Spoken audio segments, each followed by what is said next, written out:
All right, guys, we got a fun video coming up. I collabed with our Giants host, Marshall Green, to do a full preview of Bears-Giants at Soldier Field on Sunday. I think you're really going to enjoy this one. Before the video begins, hit that like button if you want the Bears to get win number 6 on the year. And with that being said, full preview starts right now.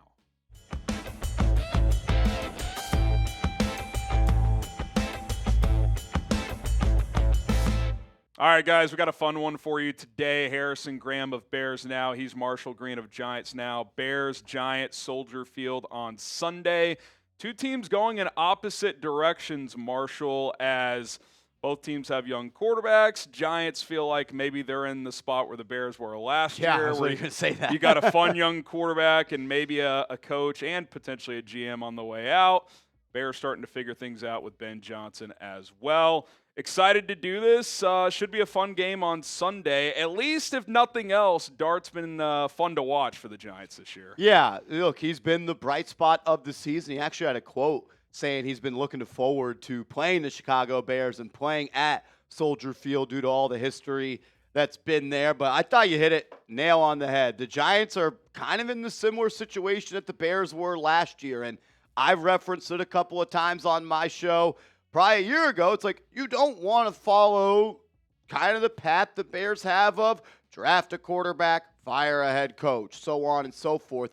But I think at this point, and you can speak to it as well, what you've seen the difference from the prior regime with Caleb to the new one, I think when you have the answer that this coach, this regime can't maximize a quarterback, you just need to go find the guy that can. I understand you don't want the quarterback learning system 2, head coach 2 in year 2, but if system 1 and head coach in year 1 aren't going to produce major results in year 2, 3, and 4, sometimes you got to make tough decisions in this league. Yeah, I think it's they've kind of broken the golden rule here that I think is one that teams need to follow moving forward is if you're going to draft a quarterback and you're not sold on the head coach and the GM, then you should probably just reset. Now, maybe the Bears have gotten away with it here. We'll find out as time goes on.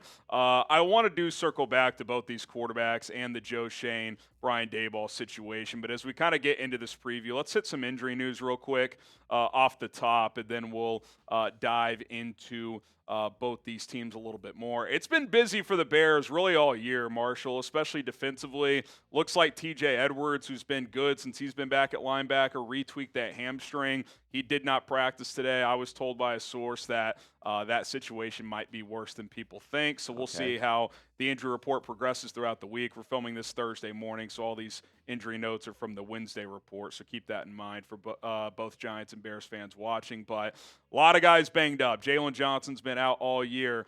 Josh Blackwell, one of their backup CBs, is in the concussion protocol.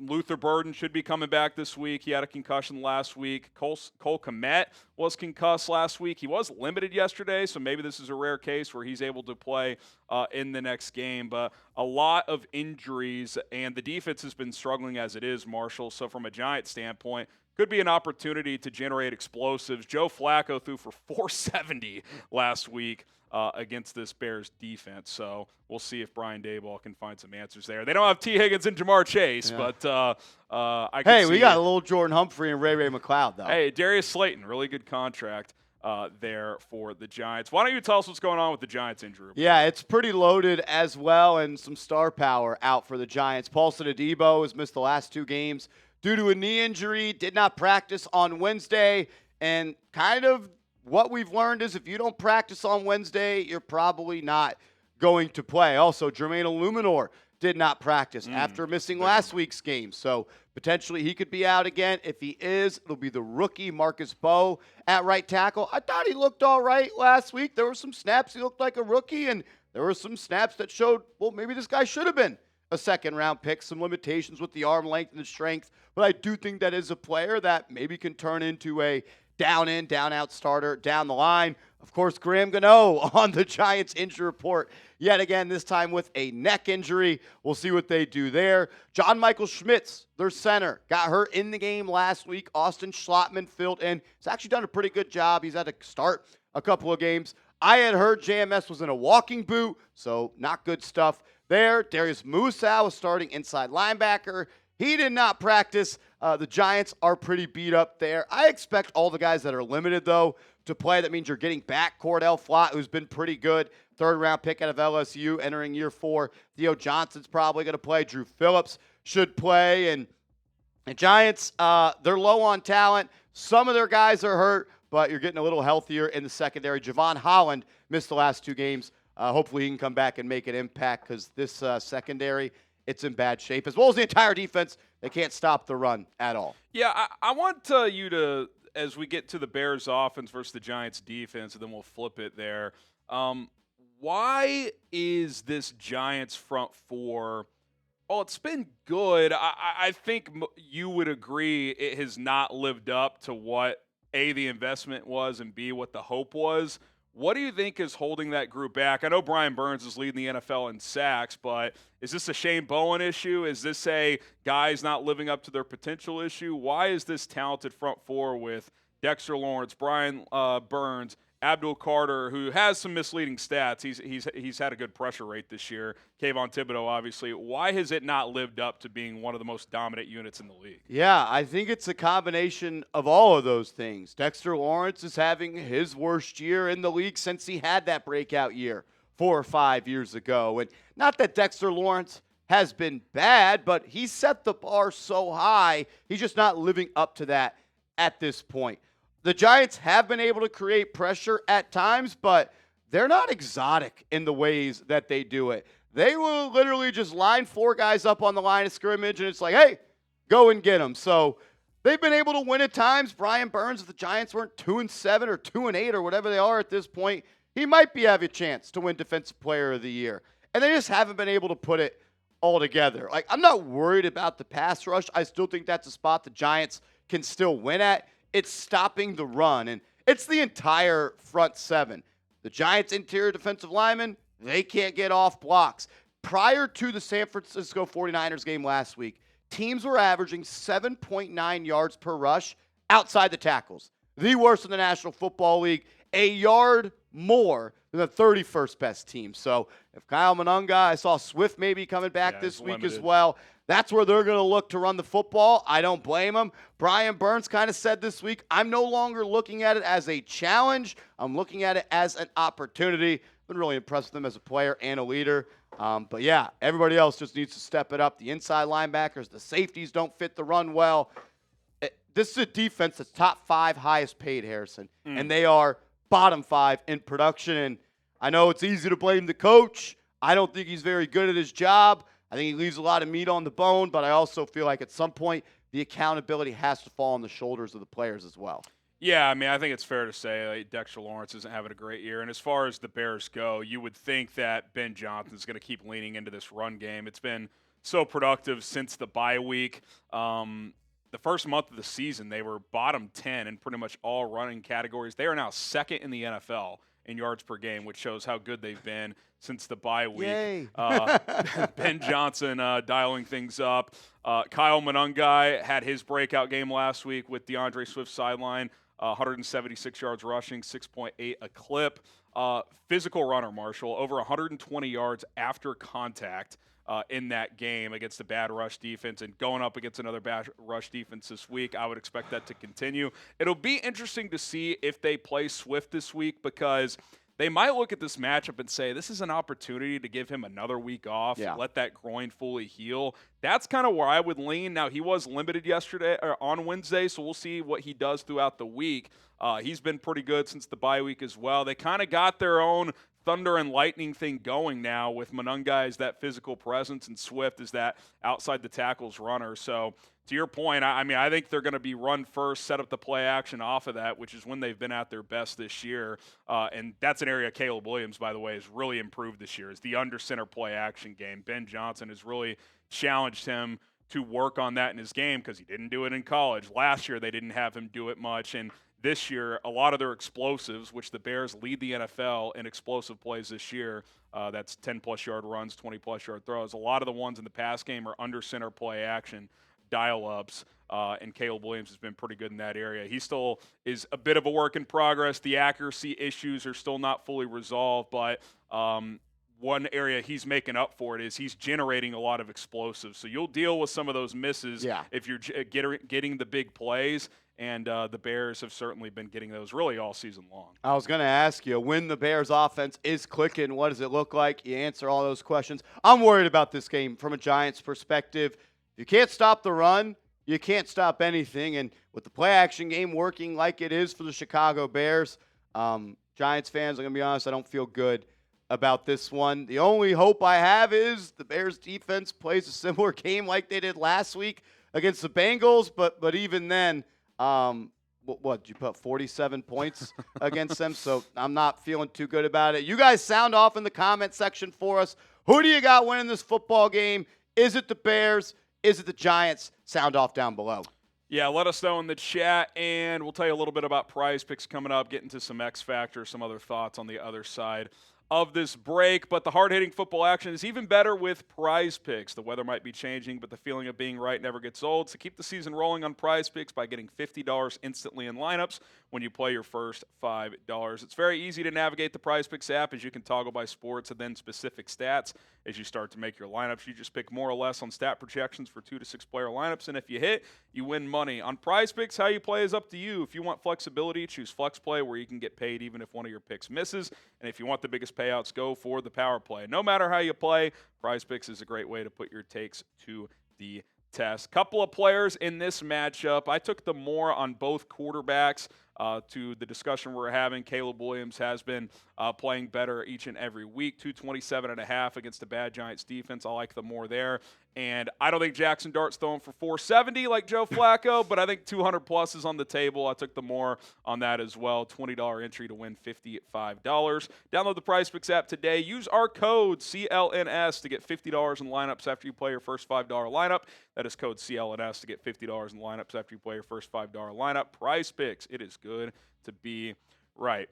Okay, Marshall, one other player that I think Giants fans need to be aware of is Colston Loveland, who won NFC Offensive Player of the Week. We've kind of been waiting for this breakout game. When's it going to come? Because you've seen on tape, opportunities have been there. He'd kind of slowly been getting more involved. He'd been blocking his ass off, and that's an adage that Ben Johnson said early on when he took this job. No block, no rock, and you're seeing Loveland block a lot. Cole Kmet's been a great blocker. Rome Odunze at the receiver position. His production has dipped recently, but you'll see on Sunday, Marsh, he mixes it up in the run game blocking-wise. But Loveland, I think you're going to see that second-half surge here. And, you know, I'm sure all Giants fans saw that game-winning touchdown. His ability to bounce off guys, but just the yards after the catch, he is a unique player in terms of his speed and his size at that position. I loved him coming out of college. I mean, I watched a lot of Michigan football when J.J. McCarthy was there. He was awesome. And good news for Colston Loveland. The Giants cannot cover tight ends going on 15 years in a row. It seems like every single tight end has a big game against this team. And it just goes to the Giants' inside linebackers, Bobby Okereke, Darius Muasau, Demetrius Flanagan-Fowles. They're not players that have the ability to be in space in cover. And the Giants, they are, I would say, young and inexperienced on the back half of the defense now due to injuries. And there's a lot of times they're just in the wrong spot as well. So I expect a big day from him. You'll see Tyler Nubin try to cover him. I was going to ask you about him. He's had some issues, right? Not a great year for him. There was some promising stuff you saw in his rookie year. I think, I know we both live in this boat of, you don't want to overreact to the combine stuff, but I just watch him, and I don't see an NFL athlete on the field. He has to overcompensate in the way that he pursues the football and takes angles, and that then gets him in trouble. He allows runners to get on his toes, and they just beat him to the corner. This is a guy, though, in college that was a turnover-creating machine. He's broken up one pass in almost 30 games in the National Football League. He just doesn't make enough plays, and yeah, I might have to go and add Colston Loveland to my PrizePicks lineup because, he's going to have a big one. I do think he's a decent add in your fantasy leagues if he's still available. I would imagine he was one of the most picked up players in fantasy this week. Let's circle back to Jackson Dart. Give Bears fans a scouting report, and if you're the Giants, what do you think are some plays that he can, style of play he can have this week to generate big plays, and I can kind of tie in the Bears defense into that as well. Yeah, what has impressed me the most about Jackson Dart is his success on third down. He is literally top 5 in almost every single third down statistics you want to use. EPA per scramble, EPA per throw, all the nerd stuff. He's at the top of the list in that. So he's been really good at digging the Giants out of holes on third down. And like Caleb Williams, I think that is a skill that franchise quarterbacks have to have at this point. You got to be able to dig your offense out of a hole, and you got to be able to make that second play. When the first play breaks down and nothing's there, what do you got? And shout out to our favorite announcer on that one right there. But what do you got? Eric Collins, the GOAT. The GOAT, man.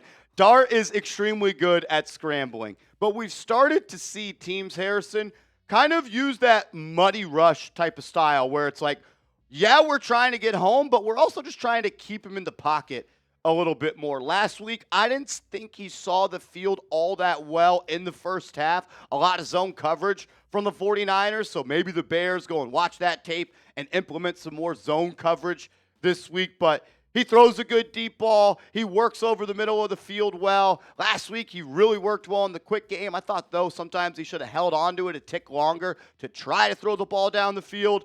But he's just working with inferior talent around him. I mean, Tyrone Tracy and Devin Singletary in the backfield.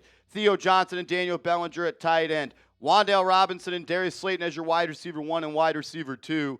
I think he's got the worst supporting cast in the NFL right now, but he still finds a way to put up points. Put up 33 points against the Denver Broncos a couple weeks ago. So if you are going to win this game, if you're the Giants, it's going to be on the shoulders of Dart. They got to put up points. Yeah, I think he's done, from what I've seen, a good job of kind of knowing when to get out of jail in the backfield. I feel like he has that kind of inane feel of, okay, here the backside pressure's coming. I got to get out. That's an area Caleb's really improved this year. His pressure to sack rate was horrific as a rookie, and this year I think he's top 10 in the NFL. So he's taken a huge growth in that area. I think Dart's done a pretty good job of knowing when to get out. And like Caleb, there's probably a couple plays a game where it's like, what are you doing here? But that's part of being a young quarterback. Hold on to the ball sometimes too long. I think he's walking that line of when do I say die and how long do I want to extend plays. He's a gamer, man. Like that John Gruden QB school clip we saw, it's real. He's crazy. He's going to lower his shoulders. He's not afraid of contact. He is hard to bring down. But I think the next step for him is realizing there is another play to play. And you don't always have to swing for a home run. But overall, I've been really impressed. Yeah, threading that needle is always the balance when you have these dual threat type of quarterbacks. I will say if TJ Edwards is out, I think attacking the middle of the field could be an area that the Giants could deploy. Jaquan Brisker hasn't played super well the last 2 weeks. He was playing well before that. We'll see if he can bounce back at safety. The veteran Kevin Byard, though, is kind of the ageless wonder. Still a good player. Tyreek Stevenson stepped up without Jalen Johnson. He wasn't good against the Bengals, but I think he'll play a lot better against this receiving core this week. I think for Giants fans, areas to attack. Nashawn Wright, the other outside corner, who's been kind of up and down. He's played better against lesser receivers. He was not good last week. T. Higgins gave him fits. Giants don't have a T. Higgins, so we'll see kind of what that matchup looks like. I would imagine Brian Dable will dial some shots at him and see if he can hold up. And then I'm curious to see what this Giants rushing attack looks like, because while the Bears defense has struggled in recent weeks, largely due to injuries, because they don't have a good pass rush and they don't have a healthy secondary, they have been good against the run the last few weeks. And without Scadaboo, it sounds like that's been a challenge for the Giants. So I'll be curious to see if Dable sticks with it or if this just kind of turns into a Jackson Dart game. Yeah, and that's kind of where the Giants struggled a little bit last week. And really where they grew as an offense was in the red zone. And that was just give Cam Scadaboo the football, and he's going to go churn out 3.5, 4 yards per pop, and then eventually he's going to break one inside the 20. And they used him a lot as a pass catcher out of the backfield as well. And we saw Devin Singletary get more carries than Tyrone Tracy, a back who his rookie year had over 800 rushing yards, did have a shoulder injury to start the year. So maybe that is kind of hindering his ability to be a workhorse. But not having that rushing attack, I think we're starting to see the trickle-down effect of how that is changing the way defenses play Jackson Dart. So if the Giants can run the ball this week, that'll help. I don't know if they'll be able to do so, Could be down Jermaine Eluemunor again. Could be down JMS. You're down 2 of your 5 starters on the O-line. That's always tough to overcome. But the Giants, one thing that Bears fans should know, since Jackson Dart has taken over, are a top 5 team when it comes to scoring points on opening drives. They've been able to get that scripted drive down. They did it last week. I think they've done it. Dart has started, I think, 5 games at this point. 4 of the 5 games they've scored on the opening drive. It's just been after that they haven't been able to put it together. So, I mean, if you can get a stop on the first drive, if you're the Bears, that's going to immensely help your opportunity to win. Yeah, one stat I saw this week, too, is I think the Bears' point differential at home is like plus 26. Giants are minus 50. So this being a 4.5-point spread, I kind of like a Bears play here. I mean, that feels a little bit low. But I will say this, the Bears, even though they're 5-3, they're a flawed team. Like, if the Giants play well and the Bears don't play great, this is not some layup game. So I do think there's a chance for the Giants here to at least have an opportunity in the fourth quarter. But those home road splits are a little tough. I think a key matchup here, then we'll get out of here unless you got any final thoughts. If the Giants are going to win this game, that front four I was going to ask you, how is the Bears O-line? It's been really good. Now, I think one area they could exploit, especially in pass rush situations, is they're playing this second-year UDFA, Theo Benedict, at left tackle, and he's pretty good in the run game. He's athletic. He mixes it up. He drove a Bengals secondary 10 yards into the bench last week, which fired everybody up. He's got shorter arms. He's got limitations. So, like, if I'm the Giants, Abdul Carter, Brian Burns specifically, I'd be lining those 2 guys up on Benedict one-on-ones and see if they can hold up. I would imagine that the Bears are going to use the tight end to chip on that side pretty frequently, because I think if the Bears lose this game, it's because the Giants' D-line blows up a couple pass plays. Like that, gets a strip sack, a game-changing turnover, which the Bears have been very good at not turning the football over. That's really always been a strength of Caleb's going back to last year, is he does not turn the ball over a lot. So if the Bears can avoid the disastrous play, I think they're in good shape. If the Giants can create a couple of game-changing plays, I think that's how you win this game if you're New York. Yeah, I mean, they made a play like that against Mac Jones to close the first half, and they didn't gain a yard, and then Graham Gano shanked a 37-yard field goal. Everyone's favorite kicker. Love Graham Gano. I mean, at some point, you feel like the Dexter Lawrence game is coming, but who knows if it does. And the formula for the Giants to win has been the same it has since the first round of the NFL draft. Your front 4, your core 4, they have to dominate. The reason you were able to beat the Los Angeles Chargers earlier in the season, they dominated. The reason you were able to beat the Philadelphia Eagles, they made big plays in that game. It's gut check time for the Giants. Who do you want to be? Do you want to be a team that starts 2-7 and you finish the season 3-14, 4-13, or are you going to fight? Are you going to fight for your head coach? Are you going to fight for your general manager? I think we're going to learn a lot about this Giants team over the next couple of weeks. I think we've already learned a lot at this point. I get it. It's hard. Malik Neighbors is out. Cam Scadaboo is out. But, like, at the same time, if your offense is a rookie 4th-round running back and a second-year wide receiver, what have you been doing the other 3 years to build this roster? I'm a little bit worried about where this team is headed.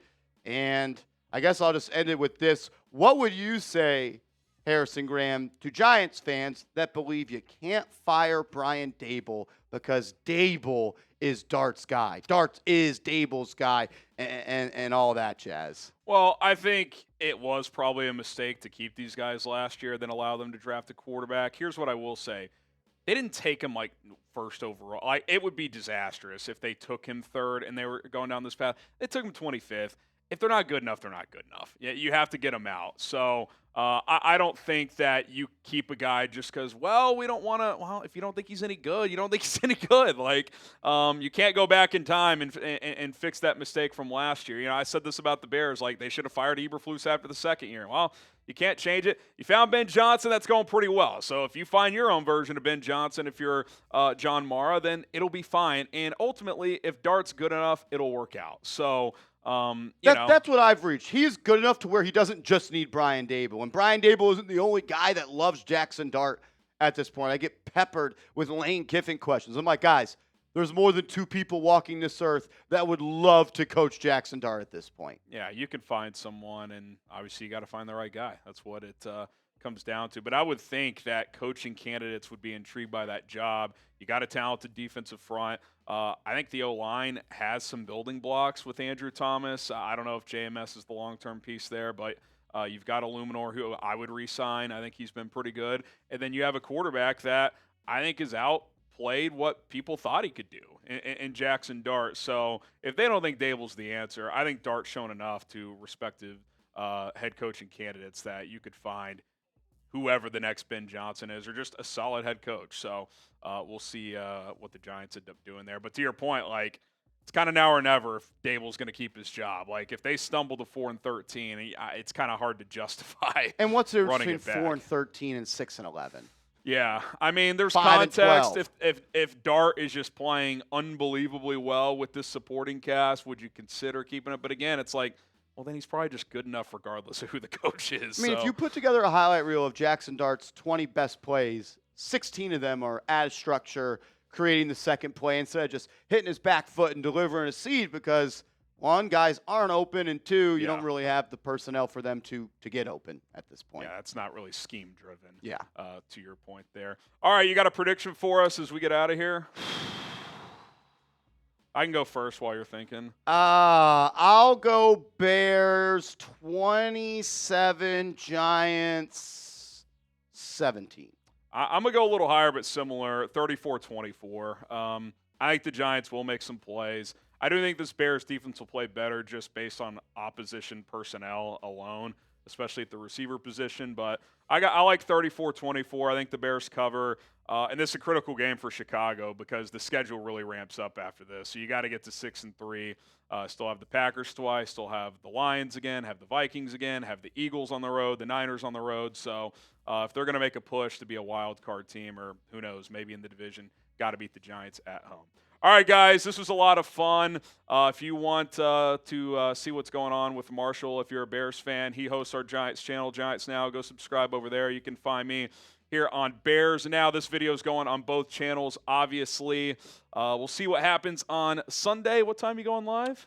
Was it a noon game? It's a noon game. Noon game. I'll be live an hour before. Noon Central, 1 p.m. Eastern time. We'll be live. We usually do 10:45 Central for noon game, so hopefully you'll join us. Marshall, this was fun. Yeah, had a blast. Do this down the road. See you guys soon.